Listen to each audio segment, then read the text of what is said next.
Dalam suatu percobaan IPA, misalkan kamu diminta gurumu untuk melakukan perjalanan singkat dengan mengendarai sepeda.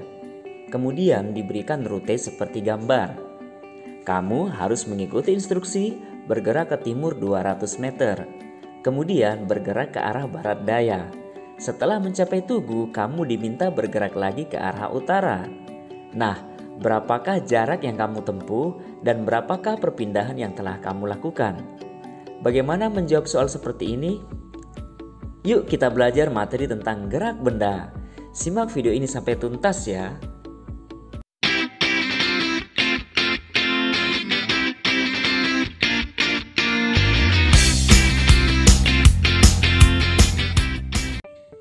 Untuk mempelajari materi gerak benda, ada beberapa istilah penting yang perlu kita ketahui dan pelajari. Di antaranya gerak, gerak lurus, jarak, perpindahan, kecepatan, kelajuan, dan gaya. Yuk kita bahas satu persatu. Gerak. Dalam konsep fisika, benda dikatakan bergerak apabila mengalami perubahan posisi dari suatu titik acuan. Benda yang bergerak akan melalui suatu lintasan. Lintasan bisa berupa garis lurus, melingkar, parabola, atau tidak beraturan. Nah, kali ini kita akan membahas gerak benda pada lintasan lurus. Gerak benda pada lintasan lurus disebut sebagai gerak lurus. Dalam gerak lurus terdapat beberapa besaran fisika, diantaranya jarak, perpindahan, kecepatan, kelajuan, dan waktu. Apa perbedaan jarak dan perpindahan? Untuk memahami perbedaannya, perhatikan ilustrasi berikut. Anton berangkat ke sekolah melalui lintasan seperti gambar. Nah, berapakah jarak yang ditempuh Anton dari rumah ke sekolah dan dari sekolah kembali ke rumah? Dan berapakah perpindahannya?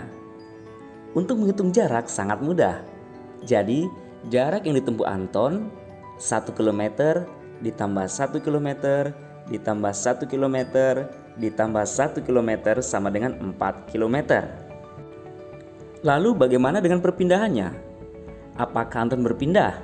Tentu tidak, karena Anton berangkat dari rumah dan kembali ke rumah. Dalam hal ini rumah dianggap sebagai titik acuan, jadi tidak ada perubahan posisi yang dihasilkan Anton. Sehingga Anton tidak berpindah atau perpindahan Anton sama dengan 0. Jadi, jarak adalah panjang lintasan, sedangkan perpindahan adalah perubahan posisi. Bagaimana dengan kelajuan dan kecepatan? Pada mobil tertentu biasanya dilengkapi GPS untuk menginformasikan posisi, kecepatan, arah, dan waktu secara akurat.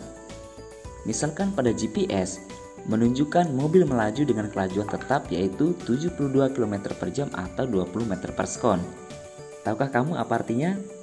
Jadi 72 km per jam berarti dalam 1 jam menempuh jarak 72 km atau 20 meter per sekon berarti dalam waktu 1 sekon menempuh jarak 20 meter. Kilometer per jam atau meter per sekon merupakan satuan dari kelajuan dan kecepatan. Lalu apa perbedaan antara kelajuan dan kecepatan? Jika kelajuan mengukur jarak tempuh, maka kecepatan mengukur perpindahan. Walaupun memiliki konsep fisika yang berbeda, dalam gerak lurus berubah beraturan, kelajuan dan kecepatan memiliki simbol yang sama, yaitu V, dengan satuan yang sama dalam sistem internasional yaitu meter per sekon. Adapun rumus kelajuan adalah V sama dengan S per T, di mana V sama dengan kelajuan dengan satuan meter per sekon. S adalah jarak tempuh dengan satuan meter, dan T adalah waktu tempuh dengan satuan sekon. Sedangkan kecepatan memiliki rumus V sama dengan delta S dibagi T. V ada anak panah di atas yang menunjukkan arah berarti kecepatan dengan satuan meter per sekon. Delta berarti selisih atau perubahan.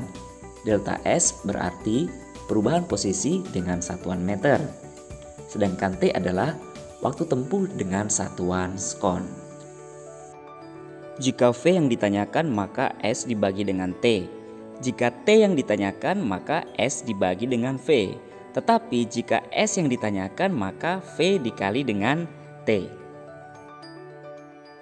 Nah, berikutnya kita akan membahas konsep gaya. Seorang anak menarik mainannya sehingga mainan tersebut berpindah, dan seorang anak mendorong mejanya sehingga meja mengalami perpindahan.